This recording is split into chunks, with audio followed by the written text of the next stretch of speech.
Back in New York, I'm Brent Musburger with a smiley nerve cross. The Eagles have just tied the Giants, but the Bears are back in it. 16 seconds to go in the half. Hipple is taking the Lions in. They're on the move. They're up because of 3 Eddie Murray field goals.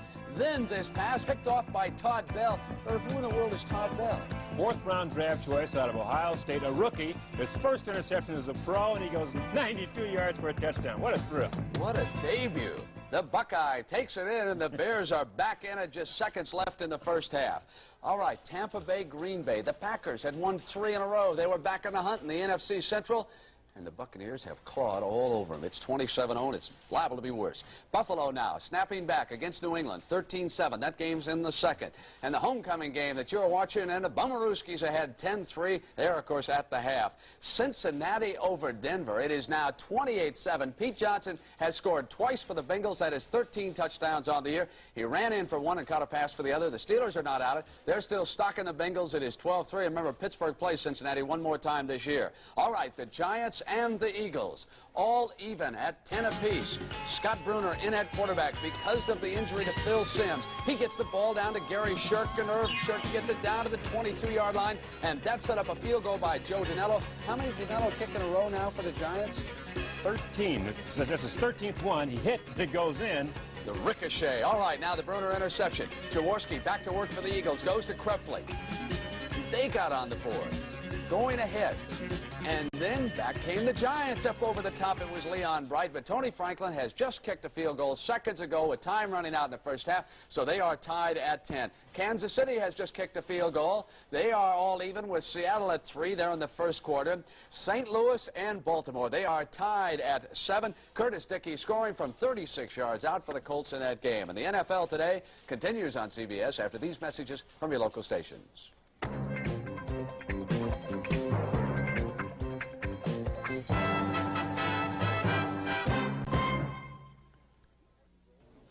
Every football season is filled with joy and fears, but as Pat O'Brien tells us, it can be music to the ears. It is a typical Sunday in a typical neighborhood in Neenah, Wisconsin. Former school teacher Keith Irish is bringing home snacks to eat while watching the Sunday game.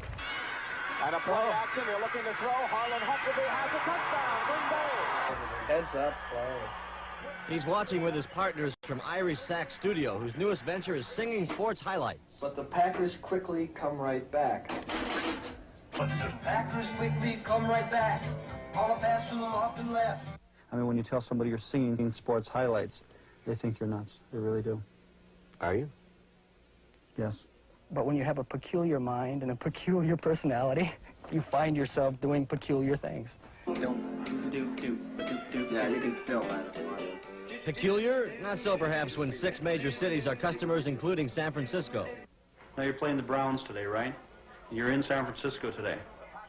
But today's game is Bears-Packers, and it's time to come up with some lyrics. Whitehurst and Huckleberry. They always call him Huckleberry. You see, it's too bad a touchdown isn't 5 points, because we could say Huckleberry picks up a fin. 2 touchdown passes, haven't they been both Huckleberry? Then Huckleberry Finn. Oh, Huckleberry Finn. Then Huckleberry fishes off the drive.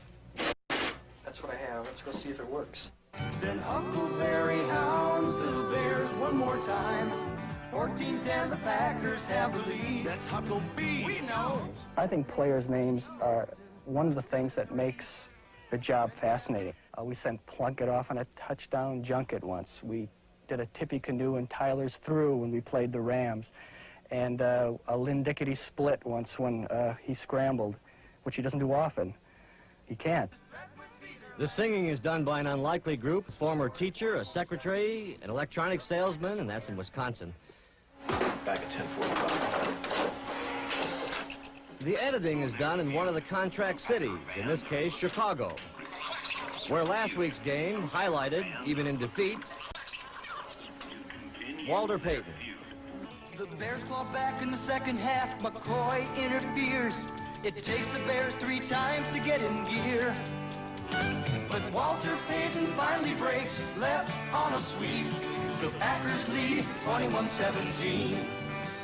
They work late in Wisconsin, and you might think that jingle would get old, and they'd go home. So, go back. Let's give us one more shot. But it doesn't work that way around here because there are other cities, other teams, other fans waiting to hear the singing version of their favorite game today.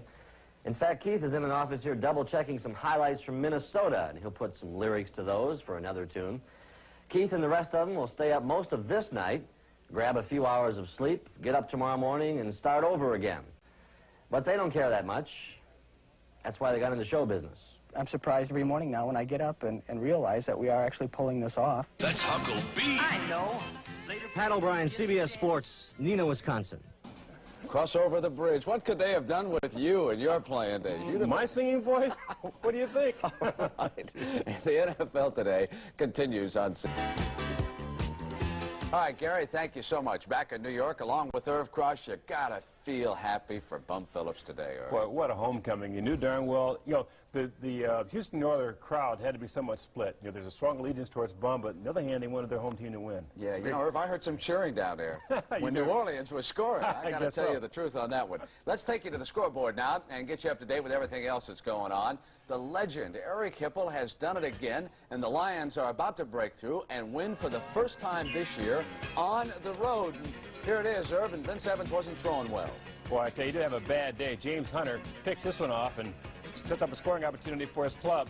And there's Murray now with 11 men on the field hitting a field goal, right? It is first three, and then the Bears, they had 0 yards passing in the first half, but this interception by Todd Bell, the rookie from Ohio State, then dashed 92 yards, made it 9-7 at the half, and at least Chicago was in the game, but then Irvin, the second half, Hipple took charge again. Boy, I tell you, what a year he's having. Hipple connecting this time with Freddie Scott. This one down inside the 5-yard line, setting up another Lion scoring opportunity. How many quarterbacks run like this right here for a touchdown? Well, he's the only one in the league who can do this right now. It's no college option play.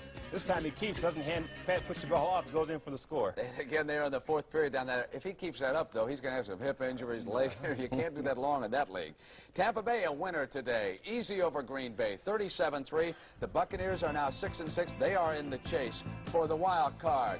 David Whitehurst was forced out because of an injury, so Rich Campbell stepped in, and Cedric Brown picked him clean and dashed in for the touchdown. 81 yards out, and folks, it was never a contest after that. They went to James Owens and watched this 35-yard run. I mean, the Red Sea just parted and Owens went in. Now, Doug Williams was directing traffic. He had time. His offensive line gave it to him, drilled T.O. Bell on that touchdown, and the Packers were just back on their heels all game long. Doug pulled out, went right over the top to Jimmy Giles, and they made it look easy. 37-3 was the final in that game.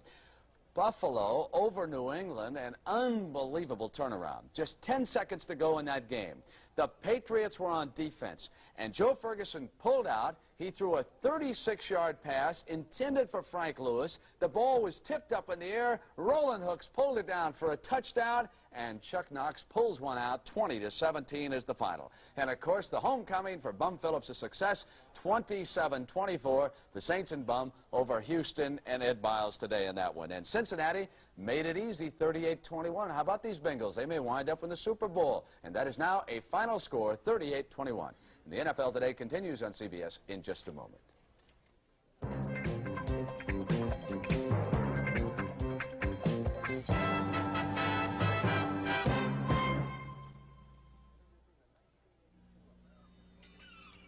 Introducing the 1982 American Motors Spirit.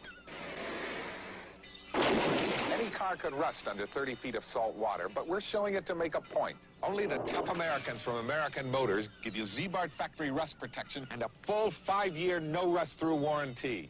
So when you hear durability claims for other high-mileage cars this year, just remember who backs their claim with the only 5-year warranty. More tough action from American Motors. Dial-It has national sports news. It's more than rational just to call National Sports for all the latest reports. We're talking national sports news. We've got it all. 900. What a wonderful call. 900-976-1313. At 50 cents a call, I keep up on sports. Dial-It. We're talking to you. Unleash the spirit. For men who seek freedom above and beyond the ordinary comes Blue Stratos Cologne, made to unleash the free spirit in man. Brisk, bold, adventurous. It's a feeling experienced only with Blue Stratos. Unleash the spirit. Blue Stratos. Made to unleash the free spirit. The free spirit in you. Next weekend, get into the spirit as NCAA basketball premieres on CBS Sports. Join in the excitement next Saturday for regional action as the Michigan Wolverines, rebuilding their place in the Big Ten, take on one of the winningest teams in the country, the Arkansas Razorbacks. And the shooting skill of the Georgia Bulldogs is put to the test against the seasoned squad from the University of San Francisco. Now through the National Championship, get into the spirit with NCAA basketball and CBS Sports. Basketball next Saturday, but let me quickly update you on the rest of the scores. The Pittsburgh Steelers trying to stay up there with the Bengals now. They're going to win this one 32-10 over the Browns. It is now a final score. Pittsburgh wins it. The Giants over the Eagles 20-10. That sets up a possibility of the Dallas Cowboys moving back into a tie today with the Eagles in that division. Kansas City leading Seattle 27-13 in the fourth. St. Louis over Baltimore 21-17. The NFC could be back ahead of the AFC 19-17 if that score holds in that game. Miami and the Jets, San Francisco and the Rams, San Diego and Oakland just getting underway. Have a nice week, everybody. We'll see you next Saturday when NCAA basketball moves its tent to CBS. We hope you enjoy all the action. It starts at 4 p.m. Eastern Time. For Irvin Phillips and Jimmy the Greek, I'm Glenn Musburger. So long for New York.